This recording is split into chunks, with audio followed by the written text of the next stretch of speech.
My name is Ben Furness. I'm the executive director of the 2030 Project, a university-wide climate research initiative based out of the Cornell Atkinson Center for Sustainability.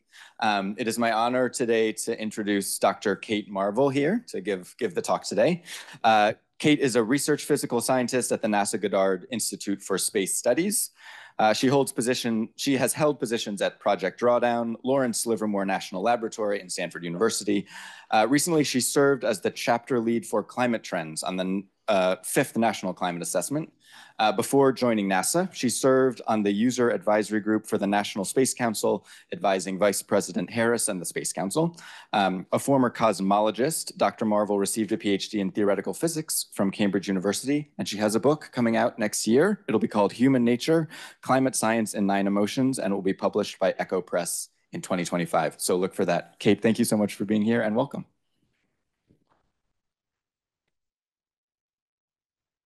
All right. Hi, everybody. Everybody can hear me? This works? Great. Okay, well, thank you so much for having me. I'm really excited to be here. And as Ben pointed out, I am a physical scientist. So I am a climate scientist. And what I want to do today is give you a very high-level introduction to some of the kind of things that we as climate scientists are thinking about on a day-to-day. So first of all, newsflash, the world is warming. If you didn't know that, I don't know what you're doing here. But this is a big deal. We know that this is happening.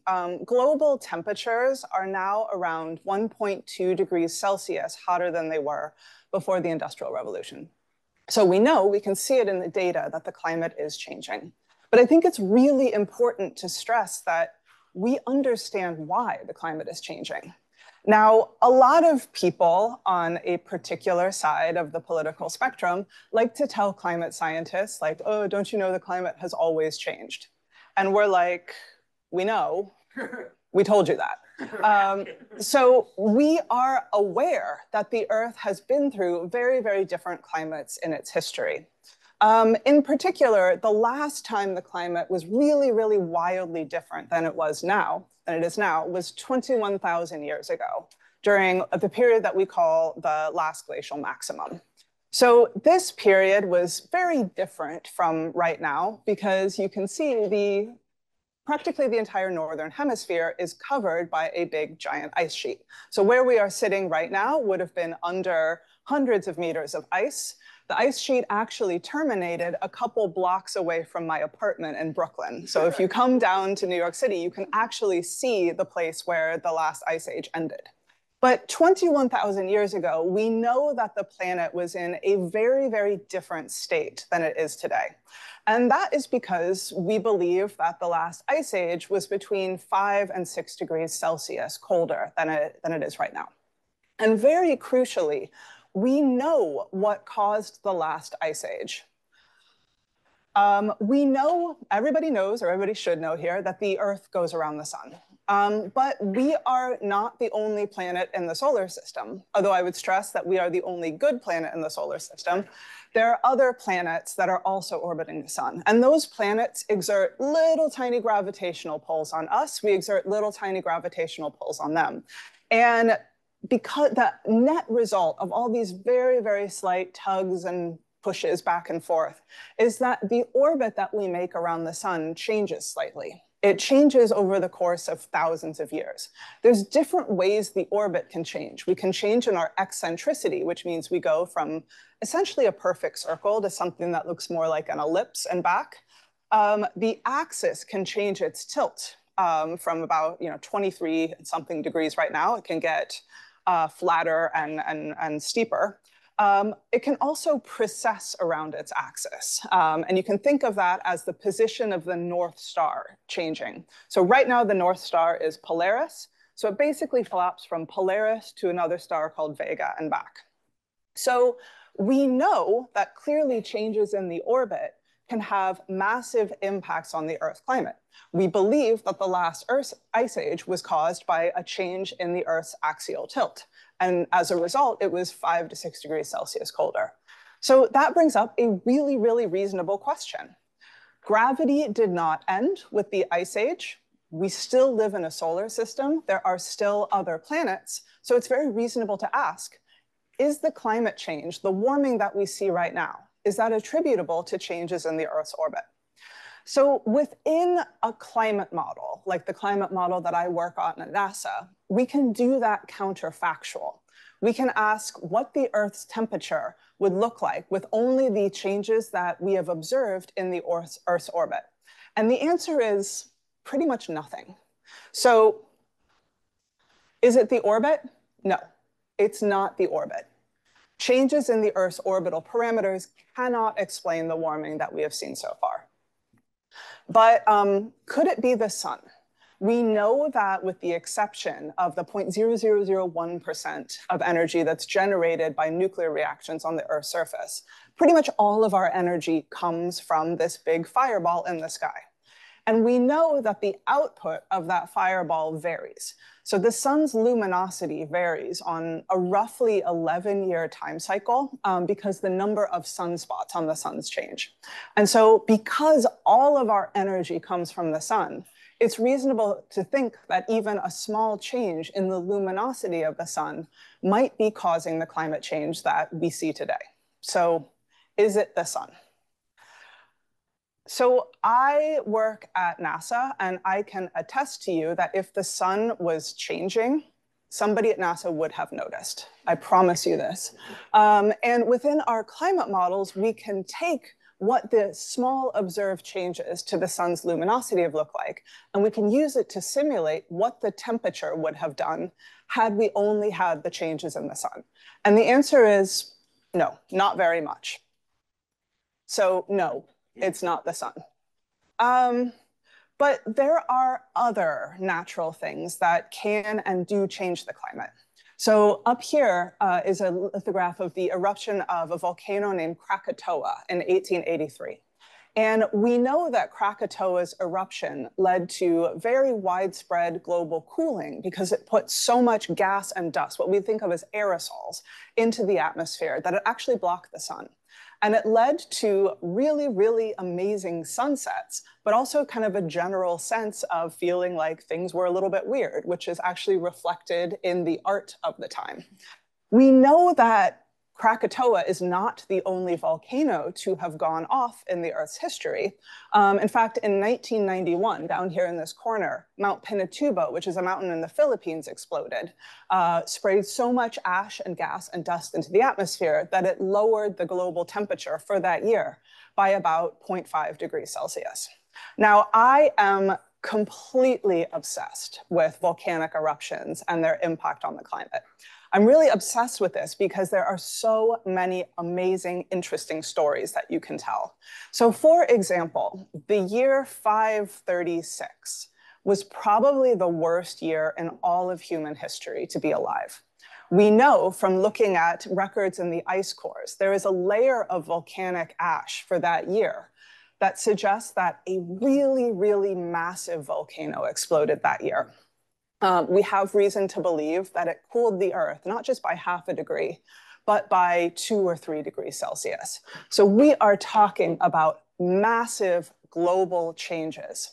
And it was really, really rough, for example, in Scandinavia, where it's already fairly hard to live. It's already very cold. It's very hard to grow things. And so in the year 536 in Scandinavia, basically the harvests failed, the sun did not rise, and it was an incredibly devastating period. And so from that period, from the wreckage, there arose a new culture, which we now think of as the Vikings. And has anybody here heard of Ragnarok or seen the movie? So the story of Ragnarok is kind of the apocalypse story of the Vikings. And the apocalypse story, the end of the world, happens when the sun goes out and there are years of perpetual winter. And we think there's reason to believe that this wasn't just a story, this was a cultural memory of the time the volcano went off, and it was the worst year ever to be alive. There are other instances of volcanic eruptions and the associated climate changes having really, really major impacts on society. So for example, in 43 BC, a large volcanic eruption in Alaska went off and cooled the global climate. And as a result, the floods in the Nile failed. So the Nile failed to flood for 2 years in a row. And that led to famine and then instability in Egypt. And that was part of the sequence of events that led to Cleopatra being deposed. And so that was, it wasn't the only thing. It will never be the only thing. But you can say a volcanic eruption contributed to the end of the Pharaonic era in Egypt. My favorite volcanic eruption was the eruption of Tambora in the year 1815. So Tambora is a large volcano in Indonesia that went off. Again, scattered so many aerosols into the atmosphere that it blocked the sun and led to what was called the year without a summer. So in the year without a summer, very, very cold temperatures in the Northern Hemisphere, and in some places, just consistently dreary clouds and rain. And so one of the reasons we remember that summer is in that summer, a teenage girl went to probably the worst vacation rental experience anybody has ever had in Geneva. And she was there with her husband because they got married very young then, and this insufferable man named Lord Byron. And they decided that they were going to amuse themselves because they were trapped inside and they couldn't go out by telling each other ghost stories, by trying to come up with the scariest story. So a guy who was accompanying Lord Byron came up with a story of a blood-sucking aristocrat who ruined everything. And that was the basis for the later story of Dracula. But the teenage girl wrote a story about a scientist trying to create life and having it all backfire. And so that teenage girl was named Mary Shelley, and her book was Frankenstein. So I think without this major volcanic eruption in the year without a summer, we might not have the story of Frankenstein. So we know that volcanoes can have really major impacts on the Earth's climate. And we know that those climate impacts can have really, really large impacts on society. So it's very reasonable to ask, is it volcanoes? So if we take known volcanic eruptions and we put them in a climate model, we can see that volcanic eruptions, this here is Krakatoa, the most recent downward spike is Mount Pinatubo in 1991. We can see that volcanic eruptions do change the climate. They change the climate very much, but they tend to have very short, very localized in time cooling effects. So volcanoes, even though they're really important in regulating and changing the climate, they cannot explain the warming that we've seen so far. So no, it's not volcanoes. So that pretty much exhausts all the things that nature can do. It exhausts volcanoes. It exhausts changes in the Earth's orbit. It's not the sun. So what about the things that are not strictly natural? What about the things that humans have done? So we know that around 40% of non-ice covered land right now is used for agriculture. And that means that humans have cut down a lot of trees. And cutting down forests changes the surface of the Earth. So we take something that used to be dark and absorbent and make it shinier and more reflective. So this shinier, more reflective surface as a result of deforestation is turning back more sunlight, just like those car windscreens that you put over your windshield, those foil things. So it's reasonable to ask, what is deforestation doing to the climate? Is deforestation responsible for the warming? So when we account for the changes in shininess, that's what we scientists would call albedo. When we account for that albedo effect of cutting down all the forests alone, we can see that the way that we have used land actually has a very slight cooling effect. And that is because cutting down forests makes the world shinier, and a shinier world tends to be a cooler world because it's reflecting a lot of sunlight. So that can't explain the warming. The warming is not being caused by deforestation, or at least it's not being caused by the albedo effect, that shininess effect of deforestation. But trees are really good at taking carbon dioxide out of the atmosphere. They do that to make more tree, to grow. Nobody has ever been able to convince me that photosynthesis is anything other than magic. It's just magic. But so when you cut down trees, carbon dioxide increases in the atmosphere. So deforestation emits greenhouse gases. Greenhouse gases are also emitted by industrial processes, things like making steel, cement, and plastic. And finally, greenhouse gases also come, as I'm sure everybody here knows, from the burning of fossil fuels. Now, fossil fuel burning is the primary source of greenhouse gases in the atmosphere, but it's not the only human activity that produces greenhouse gases. So right now, roughly a third of greenhouse gases come from fossil fuel burning. About 22% come from agriculture and land use, and about 12% come from things like industry and waste. And I want to be really clear here, this 12% from industry is not coming from using fossil fuels for industry. It's coming from processes that by themselves emit carbon. So things like making cement and concrete, that industrial process right now emits carbon. Things like making steel. The process of making steel emits carbon dioxide. Ways of making plastic, no matter whether they're fueled by fossil fuels or renewable energy, they emit greenhouse gases. So that's what's in that 12% right there.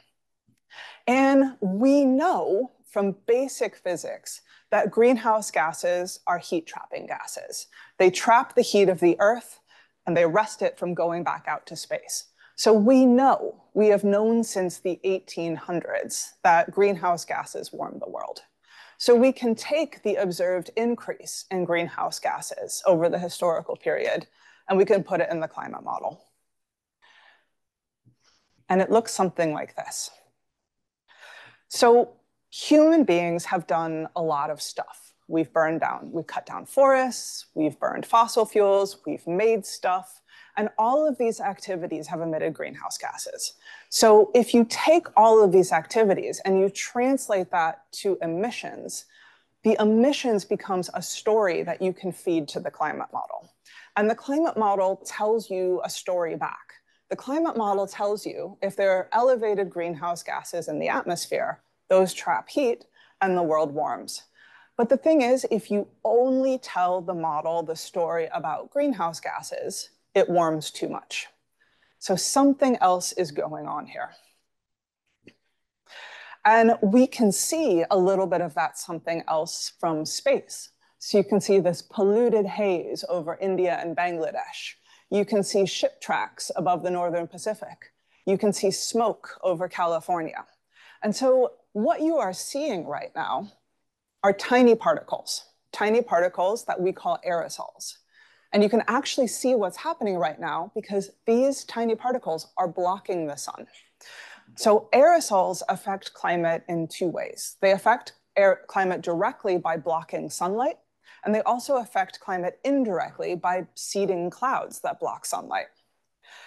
And we think in our climate models, aerosols have a very strong cooling effect on the planet. It's not enough to cancel out the greenhouse gas-induced warming, but it's enough to mask it a little bit. So aerosols cool the world while greenhouse gases warm the world. And so when you put it all together, you'll see that you need a far more complicated story to explain the warming that we've seen so far. Humans have emitted greenhouse gases and aerosols. We've affected the surface of the land, and we've emitted aerosol pollution that blocks the sun. And so together, these things completely explain the warming that we've experienced so far. So we collaborated with Bloomberg News in order to develop these charts. And I find them to be really intuitive at explaining, here are all the different things that we know are affecting the climate. And if you add them all up, they explain the observed warming trends that we see really, really well. Now, who cares, right? This is one of the most frequent questions that I get asked. Because if the world warms like 1.5 or 2 degrees Celsius, that doesn't sound like very much. And I live in New York. I've lived through New York winters. A couple degrees of warming actually sounds like a really good idea in January. But nobody lives in the global average. And a little bit of warming actually has consequences that we understand, that we know about very, very well. So what does it actually mean when the Earth heats up? So as we experienced this past summer, and I would be willing to bet we will experience this summer, climate change makes heat waves hotter, longer, and more frequent. And there are several reasons for this. So there's first a very simple thermodynamic argument. It's hotter on average, so we would expect more extreme heat waves too, just because this distribution is shifting toward higher values. But there are very compelling arguments that as the Arctic warms, that is messing with the large-scale motion of air in the atmosphere. And that makes the jet stream wavier, and that allows heat domes, like the ones that we saw in the Pacific Northwest in 2021, form more easily and linger for longer. And finally, land is just like you. Land sweats in the heat. So the reason that sweating in the heat is a really good thing for your body to do is it actually takes energy to evaporate a liquid from the surface. It takes energy to take a liquid and turn it into a gas. And so that is what your body is trying to do when it gets hot. It's like, I'm going to cover this person in a liquid, and I'm going to let the natural process of evaporation cool this person off. Now, the same thing happens on the Earth. Because evaporation is a really efficient, good way to cool a surface, when it gets warmer, evaporation increases. But what happens when you dry out the surface so much that you have sucked all of the water out of it? Well, when you've sucked all the water out of the surface, it can't sweat anymore. It can't participate in that really effective evaporative cooling. And as a result, it starts to get warmer and warmer and warmer because it now has lost its way of cooling itself off. So this is called the soil moisture feedback. And it's one of the other reasons that we suspect that heat waves are getting hotter and more frequent and worse as the climate changes. We also know that climate change means higher drought risk. So we know that climate change is altering the large-scale patterns of rainfall, precipitation all around the world. But something to understand is because warm air is thirstier air, more evaporation occurs in a changing climate. You can get increased drought risk even without any changes in precipitation. And that's because if there are no changes in rainfall patterns, and that, as Angie would tell you, is a very big if, increased evaporation will dry out the surface. But all of that evaporated water has to go somewhere. And that is why we expect that climate change will also lead to more heavy precipitation. So this is something that scientists have understood since the 1800s, which is that warm air essentially holds more water vapor. So in general, there is more rainfall in a warming world. But we know that extreme rainfall, these downpours that we're seeing, are actually, the incidence of those things is actually rising faster than rainfall on average. So that is because for every degree Celsius of warming, the air can hold about 7% more water vapor. And what that means is that when it rains, it pours. There is simply more water around in the atmosphere to dump on us. So I live in New York City. We have experienced this relationship firsthand on several occasions in the last few years. And finally, climate change also means that the sea levels rise. And we have observed this happening. We have observed it accelerating. And sea level rise comes with climate change, comes with global warming for two main reasons. So first, water right now is locked up on the land inside of ice sheets or mountain glaciers. And when those melt, you're taking water from the land and you're putting it in the ocean, therefore making more ocean. But the second reason that we expect that climate change will lead to sea level rise is very simple. Warm things expand. Warm water expands. So we've got two effects. We've got land ice pouring into the ocean, and we've got the water in the ocean itself expanding. And both of these things we know are currently contributing to sea level rise. We also know that climate change makes hurricanes stronger, if not more frequent. We don't have good data on how climate change is contributing to the frequency of hurricanes, but we do know that climate change is contributing to stronger hurricanes. And the reason for this is pretty simple. The reason for this is warm water is hurricane food.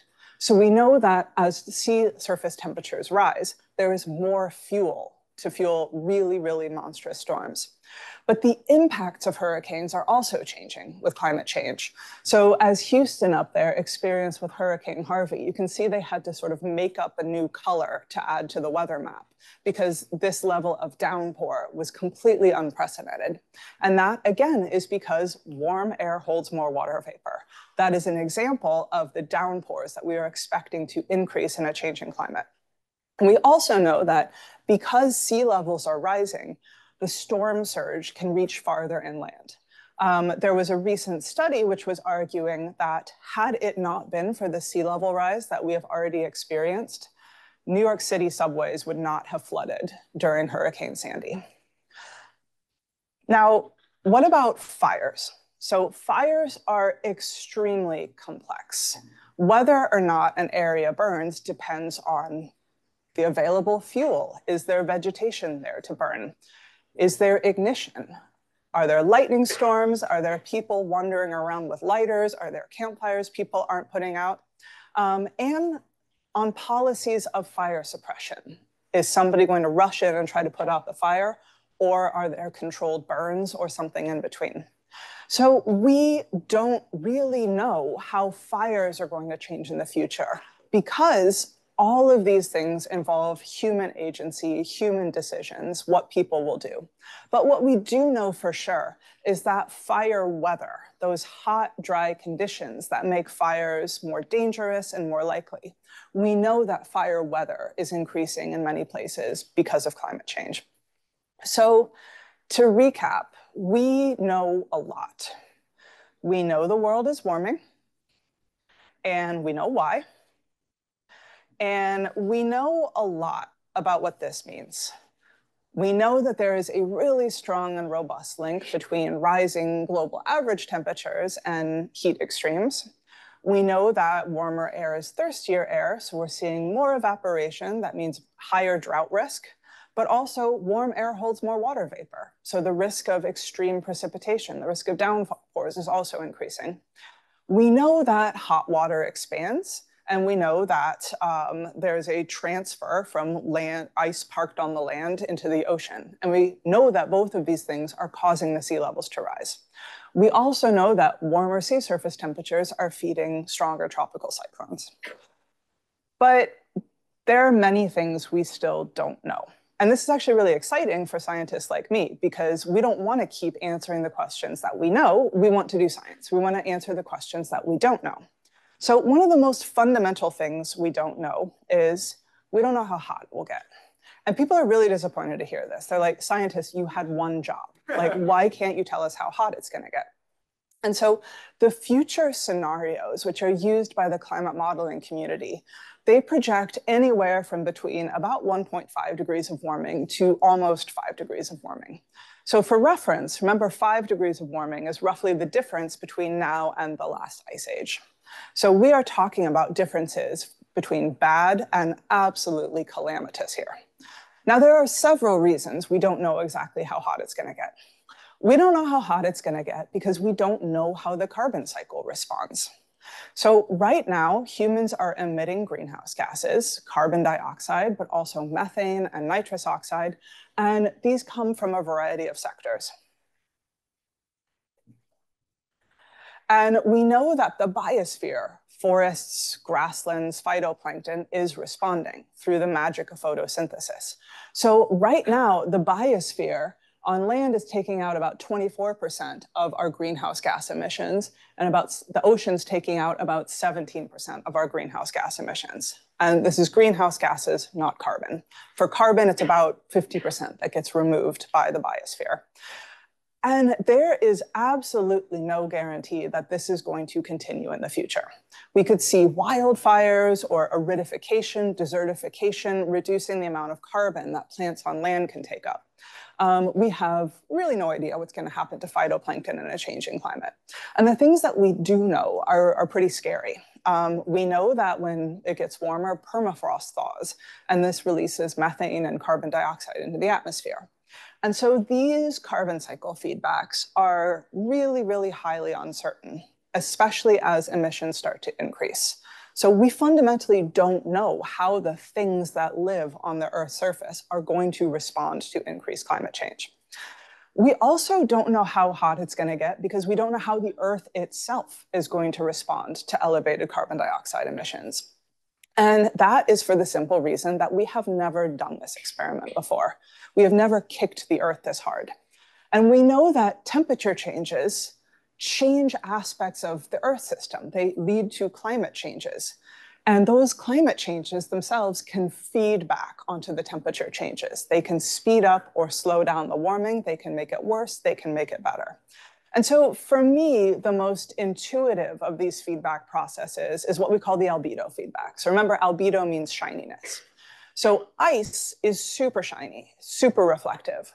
And when it gets warmer, warming melts the ice. And this reveals dark ground, dark water underneath. And this gets rid of that nice, shiny, reflective surface. It exposes something more absorbent underneath. More solar radiation is absorbed, and this makes the warming worse.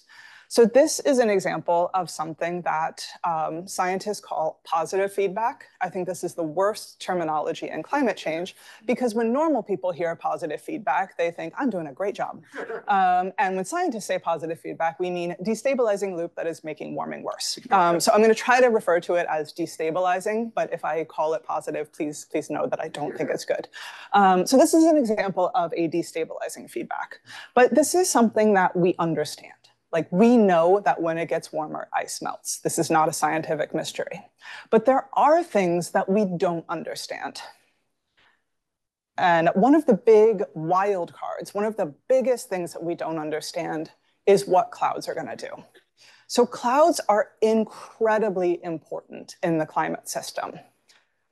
We think that doubling carbon dioxide is going to give about 4 extra watts of energy per every square meter of Earth's surface. And that is a lot. That is incredibly destabilizing. Clouds reflect about 25 watts per square meter of the Earth's surface. So clouds are incredibly important in the climate system. But clouds are also extremely confusing. There are a lot of different aspects to clouds. It matters where they are. It matters how thick and juicy they are. It matters how high they are in the atmosphere. It matters how many there are. And this affects how much sunlight clouds block or how much of a greenhouse effect the clouds themselves have. So clouds are really and truly the wild card. So one of the main reasons that we don't know how hot it's going to get is we don't know what clouds are going to do. We know for sure that they're not going to miraculously save us by reorganizing themselves and canceling out the warming. And our best guess is that for every doubling of carbon dioxide in the atmosphere, the Earth will warm by about 3 degrees Celsius. But there is still so much uncertainty here. So I have done a lot of work on trying to narrow down the uncertainty in what we call climate sensitivity. If you double carbon dioxide, what do the feedbacks do and how hot does the Earth get? And we have made a lot of progress using evidence from recent history, using evidence from that last glacial maximum, the height of the last ice age. And we have come up with a probability distribution of what we think equilibrium climate sensitivity looks like. And this can be a problem because you show people an uncertainty distribution like that, and they think, okay, well, climate change could be bad, or it could be great, but it's probably somewhere in the middle. It'll probably be fine. And I think this is the wrong way to think about climate uncertainty. So the way we should think about uncertainty is, could be really, really bad. We cannot rule out extreme values in the tail here. It will likely be pretty bad, and we have completely ruled out fine. It is not going to be fine. And this has led to a lot of very, frankly, unscientific debate about climate change. There was an article in The New Yorker by Jonathan Franzen in 2019, basically arguing, what if we stop pretending? We can't do anything. Let's just retreat to our own personal corners of the world and wait for the apocalypse. And I thought it was really important that the scientific community respond to this because it simply is not true. And so I wanted to have it in a very reputable scientific journal. I'm very proud of this. But I think it's necessary for climate scientists to really confront this narrative head on, because the number one source of uncertainty, at least at long time scales, is we don't know how hot it will get because we don't know what humans are going to do. So you remember this graph and its very confusing labels? So these correspond to different future scenarios, different stories that human beings could tell. So I'm going to do a rough translation of these labels here. So these blue scenarios down here are sustainable development and very strong climate policy. Whereas these worst case scenarios up here in the red and the deep red are heavy fossil fuel use, no climate policy, high emissions. So how hot is it going to get? Yes, there is a lot of uncertainty in the science. There are a lot of things that scientists don't know. But ultimately, the answer to how hot it's going to get is up to us. So how hot it will get, we can choose how hot it will get. So right now, we are on track for a future of relatively high emissions and really dangerous warming, triggering a lot of uncertainties and making sure that nobody on Earth is safe. But the way I think about this is it's the first draft of the future. And I'm writing a book. I can tell you the first draft of anything is bad. We can edit things. We can change that future. So I think we have to change it. So you may have heard that the future is not in our hands, that we should give up now because we have already committed ourselves to substantial warming. But this is not true. There is likely no warming in the pipeline. So we have reason to believe that right now, when we stop emitting greenhouse gases, warming will stop. And why is this? Well, there's two competing processes at work here. First, we need to understand a little bit about the ocean's role in the climate system. So the vast majority of heat that humans have added to the climate system has gone into the ocean. So human activities are adding 5 atomic bombs worth of energy into the ocean every second. So if the ocean were not here, were not deep and cold and absorbing a lot of the heat that humans have put in the climate system, we wouldn't be 1.2 degrees Celsius hotter. We would be 40 degrees Celsius hotter if we didn't have the ocean. But as we reach net zero, as emissions are cut, the rate at which the ocean takes up heat will start to slow as the whole system starts to adjust itself into a new equilibrium. And this is going to have a warming effect. And if atmospheric concentrations in the atmosphere remained constant, it would mean that there was more warming in the pipeline. But we think that once we stop adding greenhouse gases to the atmosphere, something else is going to happen. The things on the land and the ocean that photosynthesize, if we have not completely messed up the carbon cycle, will take carbon dioxide out of the atmosphere. And if we are not there putting more carbon dioxide into the atmosphere, carbon dioxide levels in the atmosphere will start to decrease. So these two things, we think, roughly cancel each other out. Our best estimate of the warming in the pipeline right now is 0. So the science says right now that when we reach net zero, the warming is likely to stop. So what do I mean by net zero? Net zero is the point in time where any greenhouse gas emissions are balanced by carbon removal. So what does it mean, greenhouse gas emissions? Where are these things coming from? So we have to understand what we mean by emitting greenhouse gases. So over long timescales, the breakdown of greenhouse gas emissions looks something like this. Carbon dioxide dominates, and you've got substantial contributions from other gases, methane, nitrous oxide, and F gases. So the most prominent gas is carbon dioxide. And the really important thing to know about carbon dioxide is that the carbon dioxide not taken up by the biosphere hangs out in the atmosphere for a really long time. We're talking decades, centuries, even millennia. And what this means is that it is the cumulative emissions of carbon dioxide that matter. Some of the carbon dioxide that was emitted at the beginning of the Industrial Revolution is still there, still in the atmosphere, still contributing to warming. So today's emissions are just adding to a huge pile. But carbon dioxide is not the only greenhouse gas emitted by human activities. Methane here is also a planet warming gas. And it's emitted by agricultural activities, things like cow burps and flooded rice fields. It's also emitted by the fossil fuel industry. Natural gas is just methane, and methane leaks from wells, from pipelines are also major sources of methane emissions. Rotting matter in landfills is also a big source of anthropogenic human-caused methane emissions. And the thing about methane is that it's real nasty. It's extremely potent. Methane is over 80 times more powerful than carbon dioxide. So the good news about methane is that it is much shorter lived than carbon dioxide. It's removed from the atmosphere by chemical reactions in about a decade or two. So methane, very, very potent, but relatively short-lived. Now, nitrous oxide is a small but very important contributor to warming. So nitrous oxide is mostly emitted by fertilizers on croplands. And the bad news is that nitrous oxide is even more potent than methane. And the worst news is that it stays in the atmosphere for about 273 years. So finally, F gases here. F gases are greenhouse gases, synthetic gases that are often used in refrigerators and AC units. And the most potent F gases were banned by the Kigali Agreement to the Montreal Protocol, which is actually ratified by the US Senate last year, the year before, very, very recently. So some of these emissions, particularly agricultural methane emissions and industrial carbon dioxide, are really hard to abate. So we would need to cancel them out by removing carbon from the atmosphere.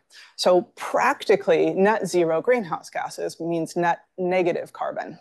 And this means that carbon removal is a part of the solution, but it has to be a very, very small part. So why small? Let's look at how we would actually remove CO2 from the air practically. So nature knows how to do this. Photosynthesis is a very effective way of removing CO2. Plants, phytoplankton, they remove carbon dioxide from the atmosphere through photosynthesis. So some ecosystems are really, really good at this. Mangroves, for example, super excellent at removing carbon from the atmosphere. And we think that certain agricultural practices can enhance the ability of the soil in which plants grow to store carbon. But I think the important thing to remember is that trees do not exist to fix human mistakes. Trees exist to exist, and when they are finished existing, they are finished storing carbon. So trees can cease to exist in a variety of ways. They can return their CO2 to the atmosphere slowly as they rot, or they can do it very, very quickly as they burn. There's also limits to how much carbon can be stored in soil. So I want to be very, very clear. I am not anti-tree. We should plant trees. Trees are great. Trees are great for a wide variety of reasons. We love them, they're pretty, they provide places for animals and plants to live, but we cannot just plant our way out of climate change. So if we can't plant real trees, how about fake trees? What about engineered solutions? So human beings know how to remove carbon dioxide from the air. NASA has had to think about this for years. So the Apollo 13 mission, has anybody seen that movie? It actually really holds up. Great movie.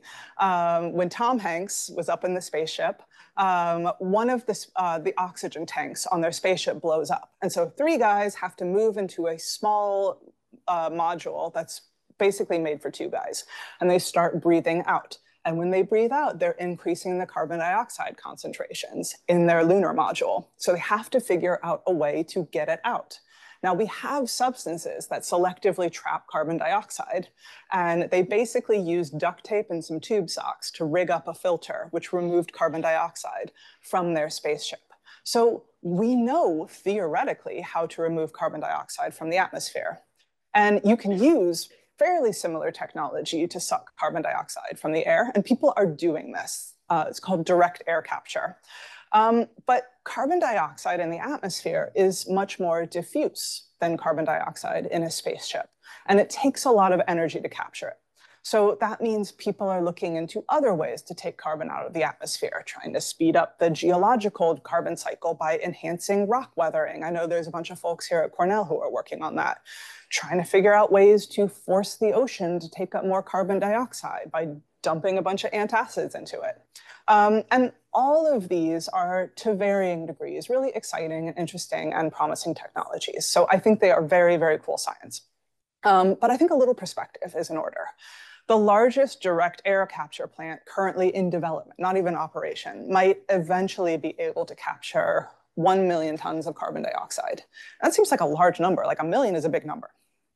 But global CO2 emissions in 2022 were over 40 billion tons. And so this means the largest planned direct air capture facility is going to capture 0.0025% of global emissions.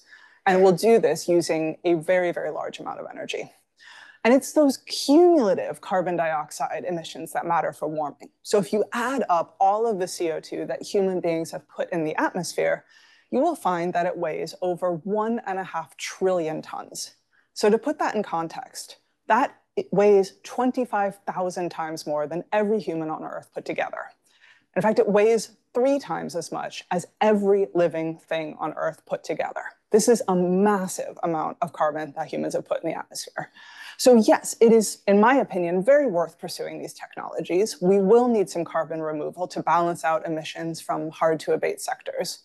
But removal is not going to enable the status quo. It is not going to be able to save us from ourselves. It's not a silver bullet.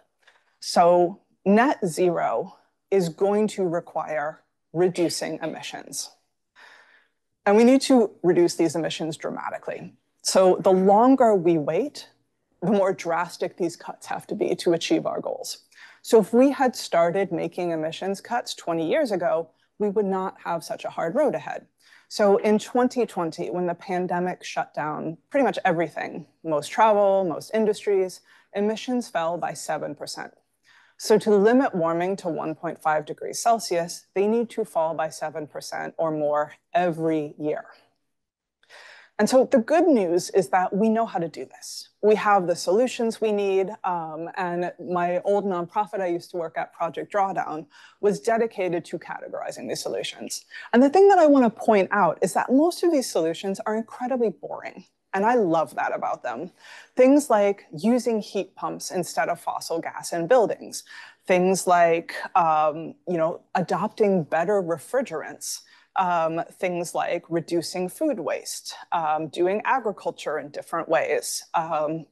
So there are so many different solutions, and no single one of them is going to solve anything. And I think it's really important to note that there is no silver bullet, but there's a lot of silver buckshot, and there's a lot of opportunities to make progress on all of these. So the good news is we have the solutions. The bad news is that even if we do everything perfectly, it's going to take a really long time before we see all of this action paying off in the climate.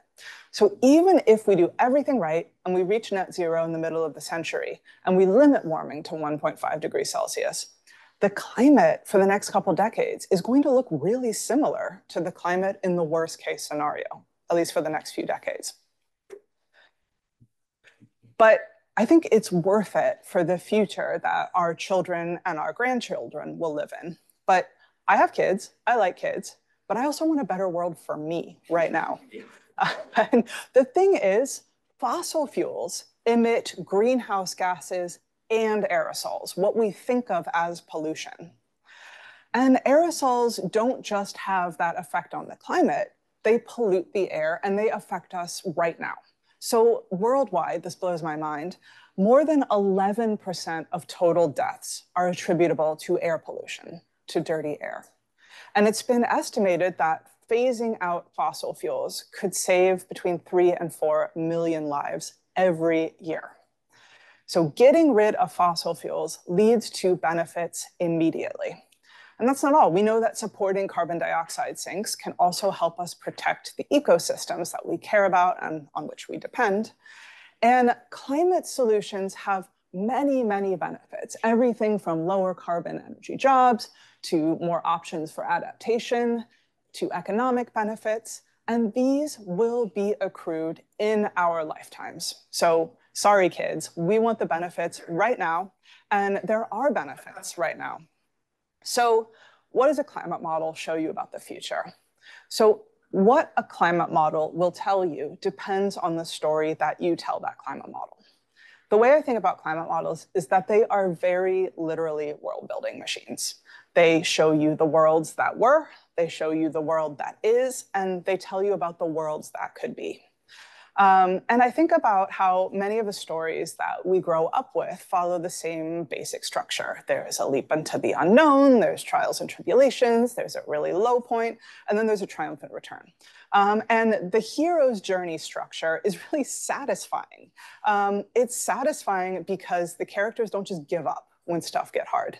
And the hero's journey exists because the hero goes on the journey in the first place.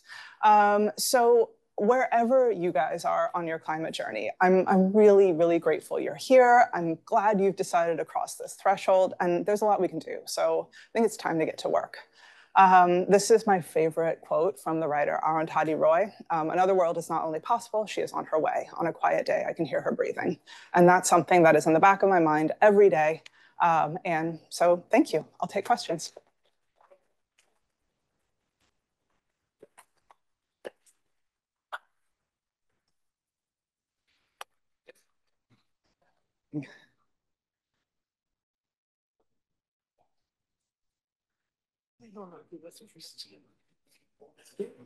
Hello, thank you so much for your presentation. I was really curious about the direct air captures and the largest planned DAC facility that you were talking about.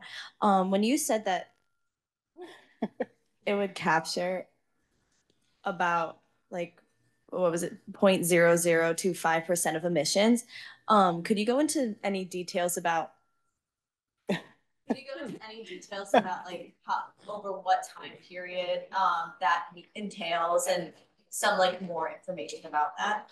Yeah, so that is per year. So right now, if we are emitting, 40 billion tons of carbon per year, and we are capturing 1 million tons of carbon per year, that percentage is going to be very, very small. Now, if you take emissions to zero, then theoretically direct air capture could capture infinity% of the emissions. But right now, there is a huge mismatch between what we are able to take out of the atmosphere using that technology and what we are currently putting in the atmosphere. So I think everybody who works on carbon dioxide removal in good faith would tell you the same thing, which is that these technologies do not work without accompanying drastic cuts in emissions. I believe that you spoke about, right here, sorry. I believe that you spoke about this common belief that a climate apocalypse is imminent and that there's no point in fighting it, it's already too late. Do you know if there's any real way to sort of fight against this narrative for climate scientists to fight against this narrative? And would you say that this notion is becoming more popular with time? I mean, my first advice is stay off TikTok because that is very prominent on TikTok. My PhD student has a YouTube channel and she's active on TikTok trying to counter this using the best available science. I have read some social science research that's sort of suggesting that this is an effective delay technique. And so there is actually some fossil fuel money going into the notion that, oh, it's too late. There's nothing we can do. And so recognizing that, who is this helping? Who is the notion that there is nothing we can do? Who is that helping? I think could be really useful. There's no one way to engage with this, I think. My personal belief or my personal way that I do it, and this will not work for everybody, is just kind of going in and changing the subject, talking about the amazing things about our planet, trying to find that point of entry. And when you start getting people being like, oh yeah, our planet is amazing, that's so cool, then you have an in and then you can start talking to people. That works for me. It might not work for everybody. There are probably other ways to approach this. I was just wondering what your opinion is on things like aerosol injections to like as a right now solution to like help cool the climate and keep it below like really dangerous thresholds. Yeah, so that falls under the category of stratospheric aerosol injection. So basically, we know that volcanoes can cool the climate by putting a bunch of junk in the stratosphere. What if we were the volcano? We are fairly sure that blocking the sun in that way would cool the climate. There are a lot of consequences, though, to the water cycle, to ozone in the stratosphere. There are a lot of known unknowns and a lot of unknown unknowns. And I think for me, as a physical scientist, the thing that's the scariest to me is people, because we've seen from history when things get cold and there's stuff in the stratosphere, weird things happen. I didn't even talk about Laki, the volcano that went off in 1783, led to a couple years of really bad harvests in France. And, weird stuff happened in France. So I'm not saying that like stratospheric aerosol injection is going to cause the French Revolution, which would be really cool. But I think that, understanding that these are human systems and deliberately changing the climate is not something that we scientists are going to be able to decide on unilaterally. I think it's important for us to have some humility about it and say we are not the ones who are or should be making these decisions. So something I saw during your talk that I've come across reading a few climate papers is this idea of temperature anomaly and like modeling temperature anomaly. And I'm just curious, is there a standardized way you quantify anomaly? Is it the number of degrees above or below the average or the number of anomalous events? Because I find it kind of a black box that's hard to interpret. Yeah, so when we say temperature anomaly, we mean the difference between some base period. And you are right that we keep changing our minds about the correct base period. Usually when I say anomaly, I am referring to temperature relative to the 1850 to 1900 average. Other people use different base periods, but it's basically when we say temperature anomaly, we mean the temperature is warmer or colder than the average in some base period. Exactly how magical is photosynthesis? And by that, I mean, how close are we from being able to do it artificially? And if we can do it, does that basically solve all the problem we had? I should probably let Christine handle that because from my point of view, how magical is it? Infinity. It's infinity magical. I think it is this incredible way to make your own food from thin air. Like that's wild. I wish I could do it. That would be incredible, but I can't. I don't think artificial photosynthesis would solve all of our problems because arguably something like direct air capture, it's not actual photosynthesis, but it is artificial photosynthesis in that we're trying to pull carbon dioxide out of the air. The reason that photosynthesis is so magical is that trees pull CO2 out of the air in order to make more tree. Right now, when we pull CO2 out of the air, we just have a bunch of CO2 and nobody really wants it, except for the oil industry, which injects it into deep wells to get more oil, which, is problematic. But, the reason that photosynthesis is so magic is it's a way of kind of making food from thin air in order to grow more of yourself. Did I do well?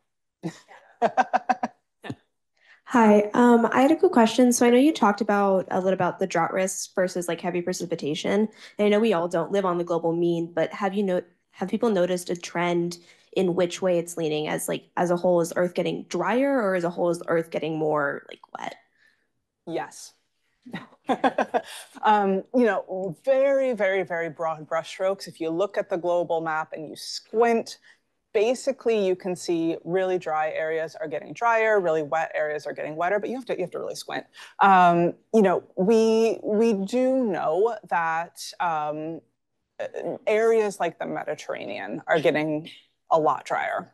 Areas like the Southwest in the US are getting drier, but this is punctuated by really wet periods like the one that we saw last winter.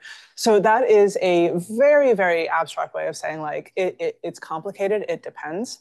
If you read the National Climate Assessment, which I worked on and Angie was an author on, they actually have trends for each region. So those of us in the Northeast are seeing things get wetter. We are experiencing more and more frequent heavy precipitation events. Hi, going back to that idea about like trees capturing carbon, when you mentioned that like we can't plant our way out of the climate crisis, you talked about how trees will naturally like either re-emit their carbon through decomposition or forest fires, whatever. Is that something that's like worth looking at? Is there a way to combat the re-emission of the CO2 from decomposing plants? You're rolling your eyes there. a lot of people are trying to force trees to live forever. That would be great if they did. Fundamentally, there is a carbon cycle. And the problem is that we are disturbing the large-scale carbon cycle. The reason that there's a carbon cycle is carbon is a really friendly element. It's able to form really strong bonds with a whole bunch of other elements. And that means that organic materials, proteins, fats, carbohydrates, those are all made of carbon. And because this is a thing that is so valuable and so useful, somebody is always going to want it. So that is why there is a carbon cycle. And what we are doing to disturb that carbon cycle is we are digging up all of these dead trees that are buried under the earth and setting them on fire. So fossil fuels are basically solar energy. They're solar energy from plants that captured carbon dioxide millions of years ago. And when we burn fossil fuels, we are liberating that energy that was in the plants and animals' bodies when they died. So it's basically leftover old sunlight. So the way that I think about the carbon cycle is trees are born, trees are die. This is what happens. And there's no way to achieve immortality, which would be great, but we don't know how to do that yet. And so the problem is not that trees are dying and returning their carbon to the atmosphere. The problem is that we are digging up, basically million-year-old sunlight, setting it on fire and adding more carbon to the atmosphere. You said that oceans are very important when it comes to warming our climate, and you said it would be 14 degrees warmer if we didn't have oceans.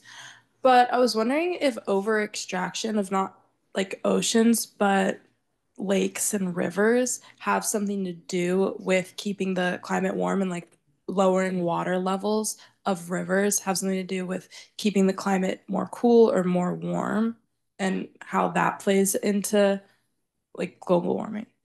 Yeah, so there's, I think, several levels to your question. The first level is that the ocean is very special because the ocean is incredibly deep.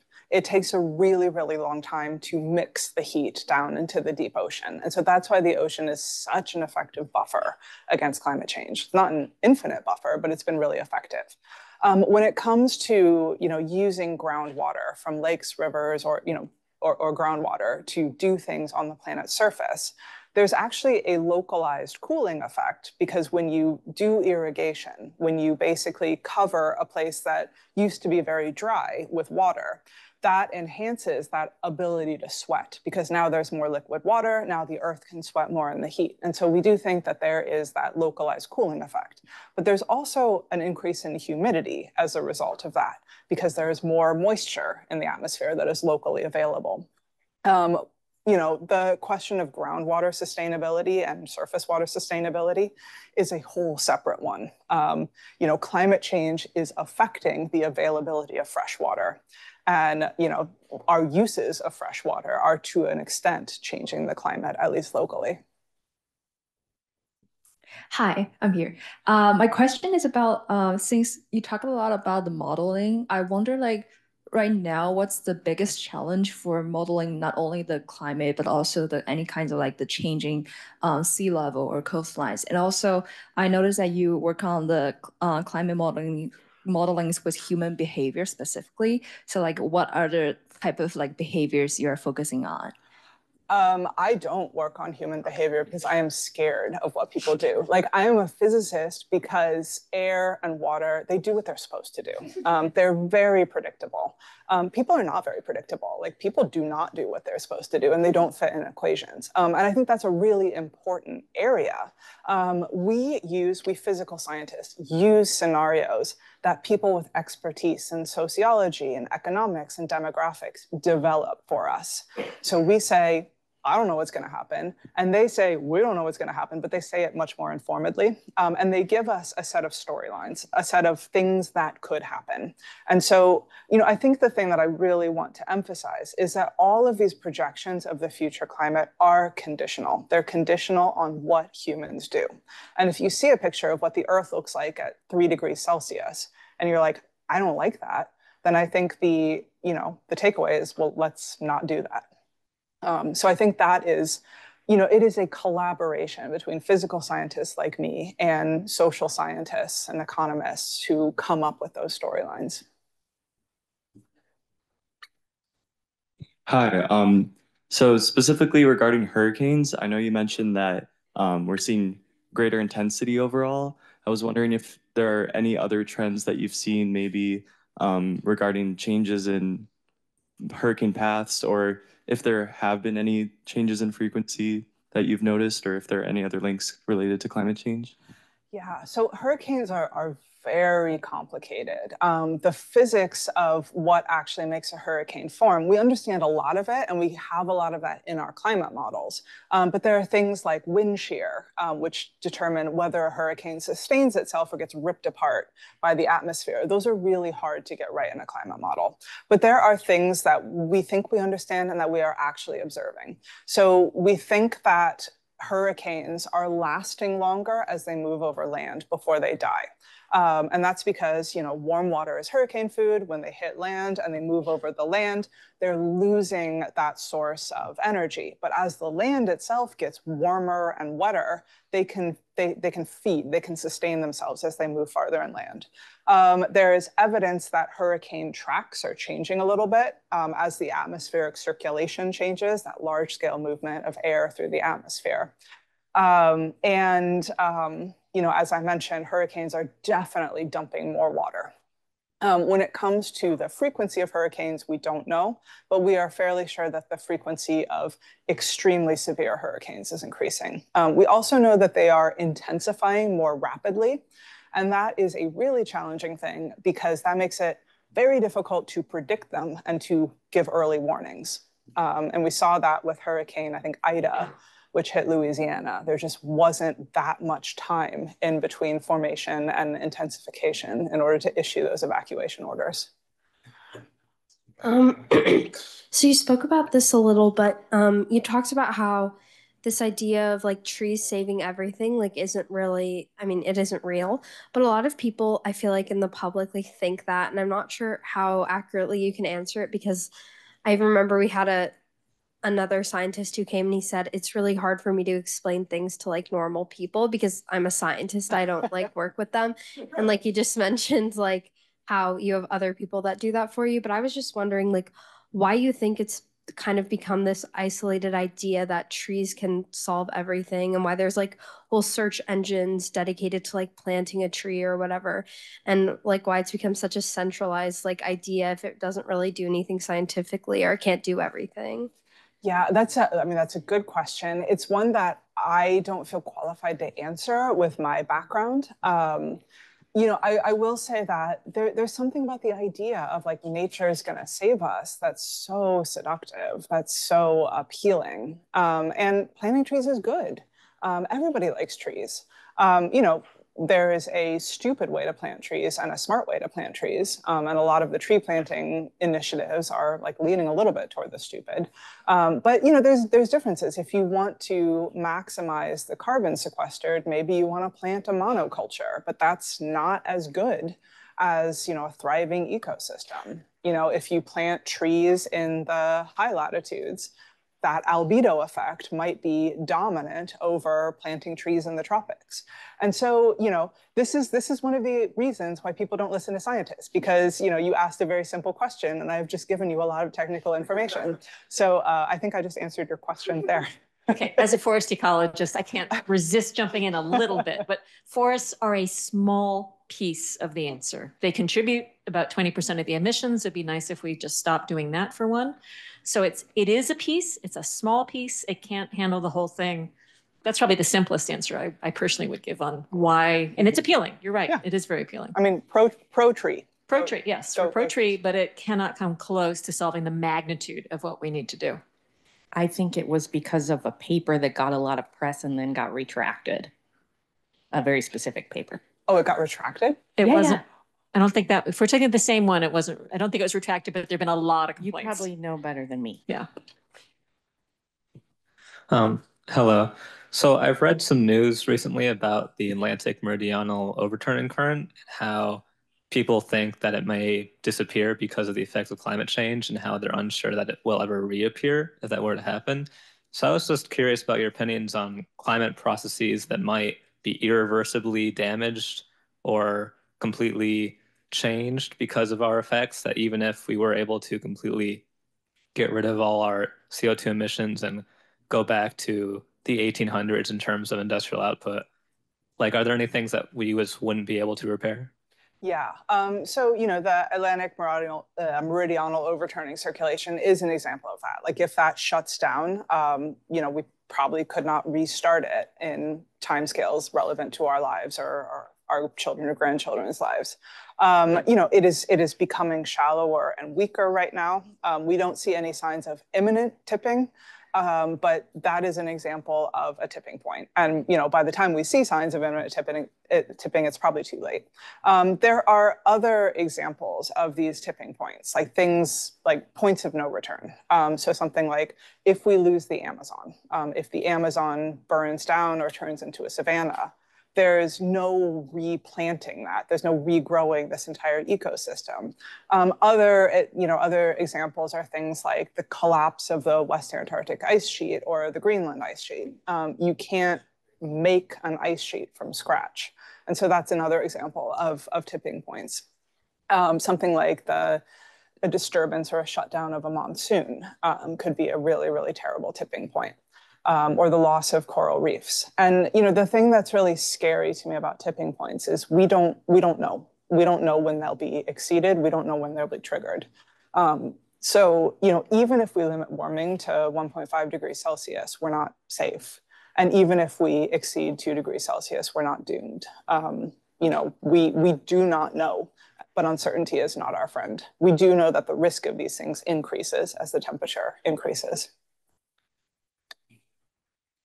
Hi, thank you so much for your wonderful talk. I had a question regarding your volcano models.